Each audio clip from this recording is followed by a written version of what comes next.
खबर अयोध्या से कांग्रेस ने बीजेपी कार्यालय का घेराव करने के लिए पुष्पराज चौराहे से बीजेपी दफ्तर की तरफ बढ़े, जहां उन्हें पुलिस ने रोक दिया। कांग्रेस जिला अध्यक्ष चेत नारायण सिंह ने सिटी मजिस्ट्रेट को एक ज्ञापन सौंपा। पिछले एक दशक से केंद्र की मोदी सरकार द्वारा कांग्रेस पार्टी उसके नेताओं के खिलाफ राजनीतिक प्रतिशोध की भावना से लगातार गैरकानूनी कार्रवाइयां की जा रही है।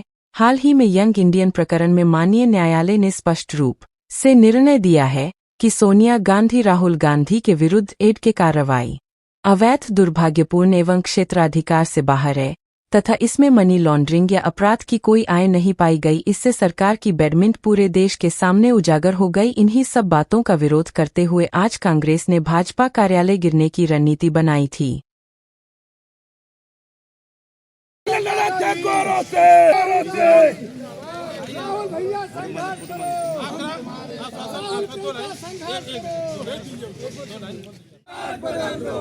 बदल दो, ताज बदल दो, अभी तो ये लड़ाई है, आगे और लड़ाई है, अभी तो ये लड़ाई है, आगे और लड़ाई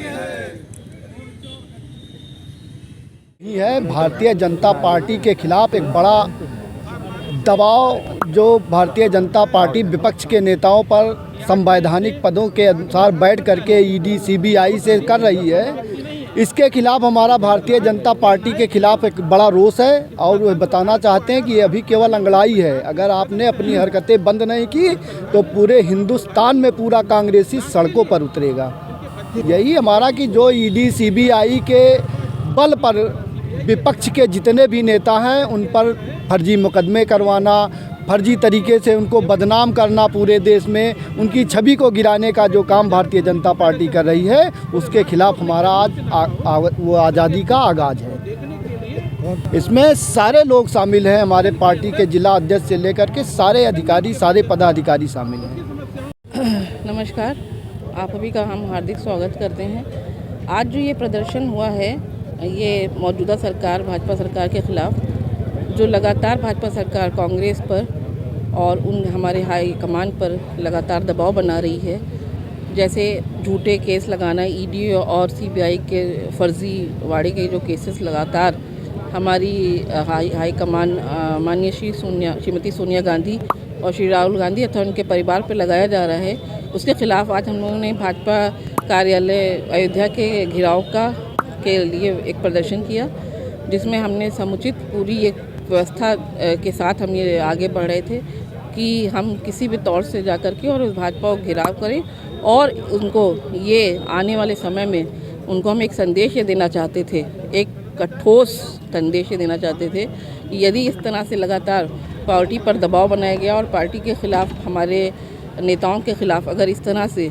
गलत और झूठे केस लगाए गए तो हम इसके लिए आने वाले समय में एक ठोस कदम उठाएंगे। एक बड़ा कदम हमारा होगा और उनके खिलाफ हम और ठोस और बड़ा प्रदर्शन करने के लिए उनको हम ये आगाह करने के लिए ये एक हमारा प्रदर्शन आज किया गया था। ज्ञापन भी दिया जी, हमारे यहाँ आज ज्ञापन भी सौंपा गया है और सिटी मजिस्ट्रेट को हमने एक ज्ञापन सौंपा और ये इसके लिए हमने आइंदा के लिए उनको ये बताया है कि अगर इस तरह से हमारे नेताओं के ख़िलाफ़ लगातार जो उन पर हमारे पर दबाव, पार्टी पर दबाव बनाने के लिए केसेस किए जाएंगे, इस तरह से उनको परेशान करने के लिए ऐसे बेबुनियाद उन पर आरोप जड़े जाएंगे, तो हम उसके लिए ठोस कदम उठाएंगे और पार्टी बड़ा और ख़ास तौर से हमारी महानगर कमेटी और ज़िला कमेटी जो है वो एक बड़ा प्रदर्शन आने वाले समय में करेगी। एक मामले की बात जो है, राहुल जी का केवल एक कहना है, एक बात का कहना है कि जो इस राष्ट्र के नागरिक हैं किसी का वोट न छूटने पावे। क्या गलत कह रहे हैं वो? जो इस राष्ट्र का नागरिक है उसका वोट अगर छूट जाएगा तो किस प्रकार का प्रजातंत्र होगा, कौन सा प्रजातंत्र होगा, कैसे वोटिंग होगी? उनका ये कहना है कि एक थोड़ा सा टाइम और दीजिए, लोगों को अवसर दीजिए। पूरी जनता पढ़ी लिखी नहीं है, लिटरेसी इतनी पूरे देश में नहीं है कि हर व्यक्ति उसको लेकर के भर करके एक हफ्ते के अंदर जमा कर देगा। थोड़ा टाइम चाहिए और आप प्रयास करिए।